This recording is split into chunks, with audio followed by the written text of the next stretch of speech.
अरे हे काय बनवलं मेथीचं?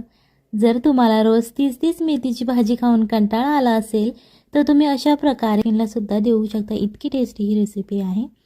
सगळ्यात पहिल्यांदा इथे आपल्याला एक मिक्सरचं भांडं घ्यायचं आहे आणि त्यामध्ये 3 ते 4 कांदे जाडसर असे चिरून घालायचे आहेत. अर्धा टोमॅटो घालायचा आहे आणि याची आता आपल्याला एक पेस्ट बनवून घ्यायची आहे. अशा प्रकारे आता ही आपली पेस्ट तयार झालेली आहे. तुम्ही जाडसर सुद्धा वाटू शकता किंवा एकदम बारीक अशी प्युरी केली तरीही चालेल. आता आपण हे साईडला ठेवून घेणार आहोत. याच्यानंतर इथे आपल्याला 1 कप गव्हाचं पीठ घ्यायचं आहे. जर तुम्हाला ही रेसिपी मैद्यामध्ये बनवायची असेल तर तुम्ही इथं मैदा घेऊ शकता. अर्धा चमचा तेल घ्यायचं आहे आणि चवीनुसार मीठ घ्यायचं आहे. इथे आज आपण हेल्दी रेसिपी बनवणार आहोत, सो त्याच्यासाठी इथे मी गव्हाचं पीठ घेतलेलं आहे. तुम्ही इथे मैदा वापरला किंवा अर्धं गव्हाचं पीठ आणि अर्धा मैदा वापरला तरीही चालेल. याच्यानंतर इथे आपल्याला या पिठामध्ये थोडं थोडं करून आपल्याला पाणी ॲड करायचं आहे, जेणेकरून छान असा आपला सॉफ्ट असा डो तयार होईल. तुम्हाला दिसत तयार झालेला आहे तो आपण साईडला ठेवून घेणार आहोत. याच्यानंतर इथे आपल्याला एका पॅनमध्ये 3 चमचे तेल घ्यायचं आहे. त्याच्यानंतर तुमच्याकडे जो खडा मसाला अवेलेबल असेल तो खडा मसाला तुम्ही याच्यामध्ये घालायचा आहे आणि एक बारीक चिरलेला कांदासुद्धा घालायचा आहे. हे आता तेलामध्ये छान असं फ्राय करून घ्यायचं आहे. जर तुम्ही ऑइल फ्री खाणार असाल तर तुम्ही इथे तेल नाही वापरलं तरीही चालेल किंवा थोडंसं तूप किंवा बटर वापरलं तरीही चालेल.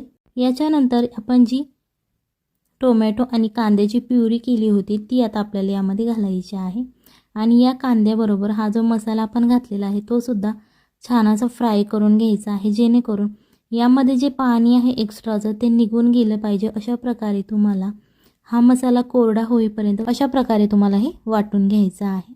त्याच्यानंतर एक आपल्याला बाउल घ्यायचा आहे. त्यामध्ये 1 कप मेथी घ्यायची आहे. त्याच्यानंतर अर्धा चमचा हळद, 1 चमचा लाल तिखट. हे लाल तिखट तुम्ही तुमच्या चवीनुसार घालू शकता.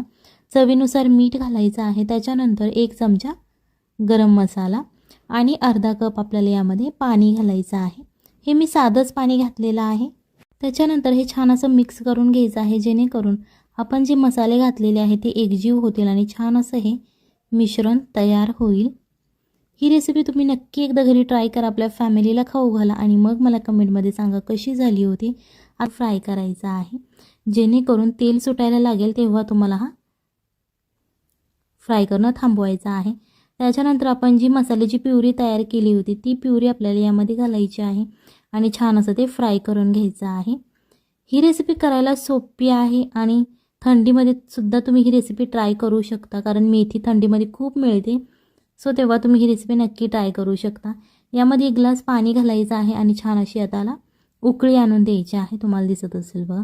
त्याच्यानंतर आपण जे पीठ मुरवण्यासाठी ठेवलं होतं भिजण्यासाठी त्याचे अशा प्रकारे आपल्याला छोटे छोटे गोळे करून घ्यायचे आहेत. तुम्हाला दिसत असेल बघा. इथे आता लोक म्हणतील की हा मैदा आहे, पण नाही, हे गव्हाचं पीठ आहे, घरचं गव्हाचं पीठ आहे. याच्यानंतर इथे एक बारीक चिरलेली किंवा मोठी चिरलेली तुम्ही शिमला मिरची घालू शकता आणि एक मोठा चिरलेला बटाटासुद्धा घालायचा आहे. तुम्हाला जर बारीक फोडी आवडत असेल तर तुम्ही बारीक चॉप करू शकता किंवा अशा प्रकारे जाडसर असा बटाटा आवडत असेल तुम्ही जाडसर फोडी करून घातल्या तरीही चालेल. इथे आपल्याला ही स्टीलची चाळण घ्यायची आहे, ज्यामध्ये आपण अळूवडी किंवा कोथिंबीर वडी बनवण्यासाठी जी चाळण वापरतो ती चाळण तुम्हाला घ्यायची आहे. त्याच्यावरती थोडंसं तेल लावायचं आहे आणि अशा प्रकारे आपण जो गव्हाच्या पिठाची गोळी केलेली होती ती गोळी आपल्याला याच्यामध्ये ठेवायची आहे आणि अशा प्रकारे लाटून घ्यायची आहे. त्याच्यानंतर जी आपण मेथी घेतली होती त्या मेथीचे 5 ते 6 पानं आपल्याला अशी घ्यायची आहेत आणि ती या पोळीवरती ठेवायची आहे. त्याच्यानंतर सगळ्या बाजूने या पोळीचं तोंड बंद करून घ्यायचं आहे आणि अशा प्रकारे त्याचा गोळा आपल्याला तयार करायचा आहे. जेव्हा तुमच्या घरात पाहुणे येतात तेव्हा सुद्धा तुम्ही ही रेसिपी ट्राय करू शकता. झटपट होणारी आहे आणि इंटरेस्टिंग आणि नवीन असा पदार्थ आहे, सो तुमचे पाहुणे सुद्धा खुश होतील. गोळा करून झाल्यानंतर आपल्याला हा परत एकदा लाटून घ्यायचा आहे. तुम्हाला दिसत असेल बघा. अशा प्रकारे आपल्याला लाटून घ्यायचा आहे. लाटून झाल्यानंतर तो सगळ्या बाजूने असा सुट्टा करायचा आहे आणि तुम्हाला दिसत असेल बघा ही छान अशी डिझाईनवाली पोळी आपली तयार झालेली आहे. आता ही तुम्हाला पोळी वाटत असेल पण ही पोळी नाही आहे, ती तुम्हाला पुढे कळेल.